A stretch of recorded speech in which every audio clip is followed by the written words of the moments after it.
বিদ্যুতের তারে নয়, বেসরকারি টেলিকম সংস্থার ফাইবার সহ বিভিন্ন কেবল তারে আটকে ভেঙে পড়েছে জগন্নাথ দেবের রথের চূড়া। শনিবার রাতে এমনটাই জানান বিদ্যুৎ দপ্তরের আধিকারিকরা।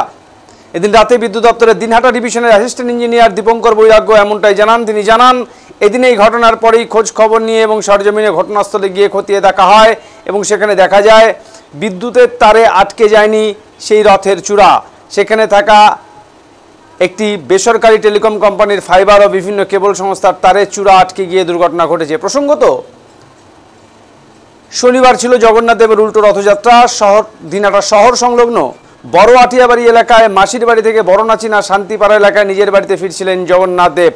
সেই সময় বাবুপাড়া সংলগ্ন এলাকায় তারে আটকে রথের চূড়া ভেঙে পড়ে, আহত হন দুজন। এই ঘটনায় তড়িঘড়ি আহতদের উদ্ধার করে দিনহাটা মহকুমা হাসপাতালে নিয়ে আসা হয়। আহতরা দুজন হলেন দুলাল আর্য ও ভারতী বর্মন। এদের মধ্যে দুলাল আর্যকে প্রাথমিক চিকিৎসার পর ছেড়ে দেওয়া হলেও ভারতী বর্মনকে হাসপাতালে ভর্তি করা হয়। এদিকে এই ঘটনায় সাংবাদিকদের মুখোমুখি হয়ে দুলাল আর্য জানান, রথ ও রাস্তা দিয়ে যাওয়ার সময় বিদ্যুতের তার লেগে যায় চূড়া। সেই চূড়া ভেঙে পড়েই তার মাথা ফেটে যায়। এদিকে এই ঘটনার খবর সামনে আসতেই নড়েচড়ে বসে বিদ্যুৎ দপ্তর। ঘটনার সরজমিনে তদন্ত করে দেখেন তারা। তারপর বিদ্যুৎ দপ্তরের আধিকারিকরা জানান, বিদ্যুতের তারে আটকে দুর্ঘটনা ঘটেনি। সেখানে থাকা একটি বেসরকারি টেলিকম সংস্থার ফাইবার ও বিভিন্ন কেবল তারে আটকে এই ঘটনাটি ঘটেছে।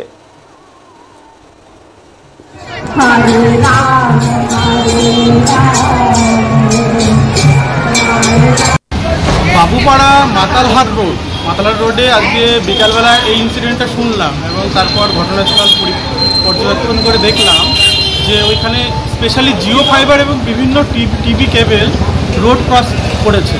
এবার চোরাটা ওই টিভি কেবেল এবং জিও ফাইবারের সঙ্গে লেগে চোরাটা ডিসব্যালেন্স হয়ে নিচেই পড়ে গেছে আর পিছনের দিকে থাকা দুটো ব্যক্তি আহত হয়েছে। আর ওইখান থেকে আমাদের যে লাইভ লাইন, এই হাই ভোল্টেজ লাইন তো মিনিমাম 4-5 মিটার উপরে ছিল এবং লো ভোল্টেজ লাইনও 2 ফুট উপরে ছিল। এটাই কোনো ব্যাপার নেই। না না না, কিন্তু কিছু জায়গায় দেখতে পাচ্ছি যে ফেসবুক লাইভে বলছে মানে বিদ্যুৎপৃষ্ট হয়েছে, কিন্তু ঘটনাটা সত্যি নয়। আমরা দেখলাম ব্যাপারটা। Hare Rama, Hare Rama, Rama Rama.